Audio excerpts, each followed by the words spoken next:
Você tem um valor, meu irmão, minha irmã. Você é importante para Deus. Olha como que Deus chama você. Geração eleita, sacerdócio real, nação santa, povo exclusivo de Deus, para anunciar as grandezas daquele que os chamou das trevas para a sua maravilhosa luz. Um dia nós caminhamos em trevas, mas Deus nos tirou das trevas e nos trouxe para a luz. Nós não somos melhores do que ninguém. Nós não somos melhores do que as pessoas. A diferença é que nós cremos em Jesus e por causa da misericórdia de Deus, nós somos salvos. Bom, deixa eu falar algumas coisas aqui sobre a igreja. A igreja é a noiva de Cristo. A igreja um dia vai se encontrar com Jesus nas nuvens. Um dia nós seremos levados desse mundo. Nós, a igreja do Senhor, seremos levados desse mundo para viver com o nosso Jesus na eternidade. Em Atos 17, versículo 24, tem pessoas procurando o livro de Atos 29, não existe Atos 29, tá, irmãos? Você chegou aqui até esse vídeo, até essa transmissão, é só Atos 29, quando a gente fala isso, é só uma metáfora, é uma figura de linguagem, porque o livro de Atos, ele vai até o capítulo 28. E a opinião de muitas pessoas, de muitos estudiosos, muitos teólogos, é que nós continuamos escrevendo o livro de Atos, de certa forma, através das nossas atitudes.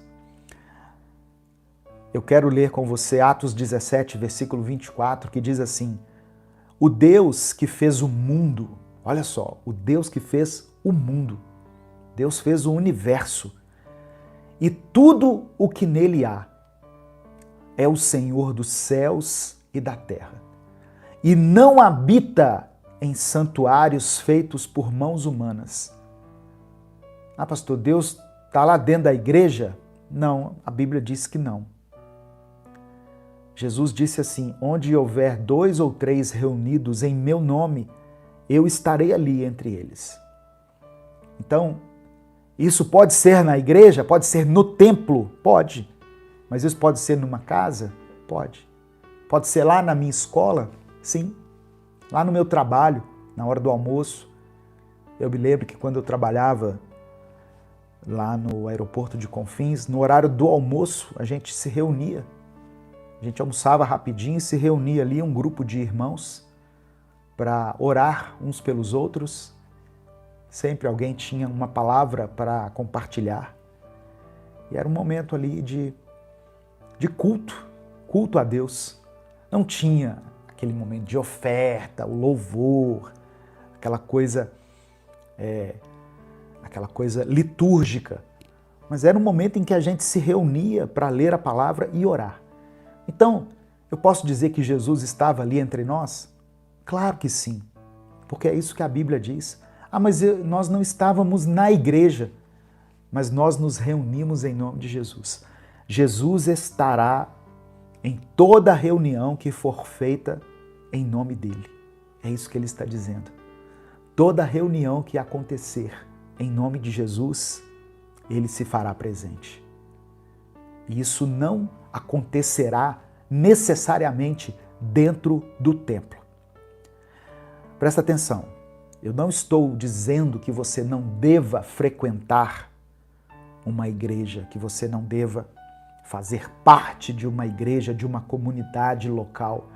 Isso é importante, isso nos motiva, isso fortalece a nossa comunhão, mas Jesus não é exclusividade do culto. Tem gente que pensa assim, né? Jesus só aparece na hora do culto. Ah, não, eu vou lá no culto porque Jesus vai estar lá. Não, Jesus, ele está em todos os lugares onde o nome dele for clamado. Amém? Receba aí essa palavra em nome de Jesus. Em Mateus capítulo 16, versículo 18, numa conversa com Pedro, Jesus disse assim, olha, você é Pedro. Eu digo que você é Pedro. E o nome Pedro significa pedra pequena. Você é uma pedrinha. Você é pequeno. Você não é tão forte. Você tem as suas limitações. Você tem as suas dificuldades. Mas ele diz assim, sobre esta pedra, e aí ele falando de si mesmo, Jesus falando dele mesmo agora, sobre esta rocha, sobre esta pedra, essa pedra grande, essa pedra firme, eu edificarei a minha igreja, e as portas do inferno não poderão vencê-la. Amém? É isso que Jesus disse. O apóstolo Paulo escreveu aos Romanos, no capítulo 12, nos versículos 4 e 5. Assim como cada um de nós tem um corpo com muitos membros, cada um de nós tem um corpo, né? E o corpo tem membros. E esses membros não exercem todos a mesma função, assim também em Cristo, nós que somos muitos formamos um corpo. E cada membro está ligado a todos os outros. Olha só, presta atenção no que está falando a palavra. Paulo está dizendo isso.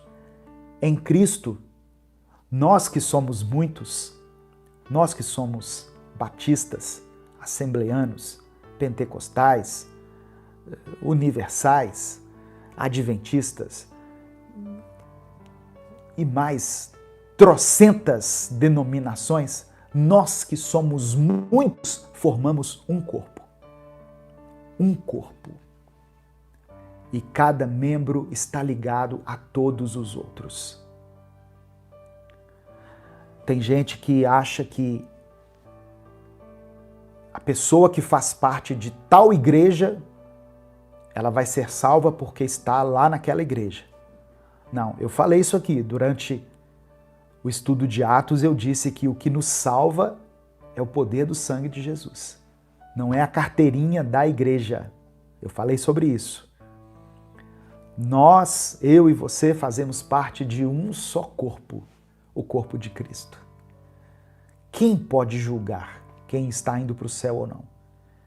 Eu não tenho essa autoridade para falar isso, para virar para uma pessoa e dizer assim, olha, você não vai para o céu porque você está na igreja errada. Ou você não será salvo porque você não está em igreja nenhuma. Eu não me arriscaria a dizer isso. Porque nós formamos um corpo. Nós que cremos em Jesus. Não é nós que estamos na igreja, nós que cremos em Jesus. Amém? Outra passagem que eu gosto que fala sobre a igreja está na primeira carta de Pedro. 1 Pedro capítulo 2, versículos 9 e 10. Olha o que o apóstolo Pedro fala. Vocês, porém, são geração eleita, sacerdócio real, nação santa, povo exclusivo de Deus. Para quê? Qual que é a missão da igreja? Para que serve a igreja? Ele fala, olha, peraí que balançou a mesa aqui um pouquinho. Para anunciar as grandezas daquele que os chamou das trevas para a sua maravilhosa luz. Antes, vocês nem sequer eram povo, mas agora são povo de Deus. Não haviam recebido misericórdia, mas agora a receberam. Você tem um valor, meu irmão, minha irmã. Você é importante para Deus. Olha como que Deus chama você. Geração eleita, sacerdócio real, nação santa, povo exclusivo de Deus, para anunciar as grandezas daquele que os chamou das trevas para a sua maravilhosa luz. Um dia nós caminhamos em trevas, mas Deus nos tirou das trevas e nos trouxe para a luz. Nós não somos melhores do que ninguém. Nós não somos melhores do que as pessoas. A diferença é que nós cremos em Jesus e por causa da misericórdia de Deus, nós somos salvos. O apóstolo Pedro fala, olha, antes vocês nem sequer eram povo, mas agora vocês são povo de Deus. Vocês não haviam recebido misericórdia, mas agora a receberam. Por que nós recebemos essa misericórdia de Deus? Por causa do sacrifício de Jesus. Amém? O Espírito Santo habita em nós. O Espírito Santo habita em mim e em você. O Espírito Santo habita em todos aqueles que um dia receberam a Cristo como Senhor e como Salvador. Em 1 Coríntios, capítulo 3, versículo 16, o apóstolo Paulo escreveu: vocês não sabem que são santuário de Deus e que o Espírito de Deus habita em vocês?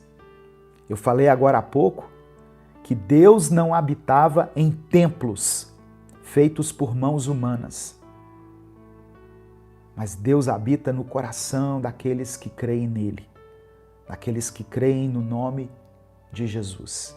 Amém? Eu e você somos igreja, eu e você somos santuário de Deus.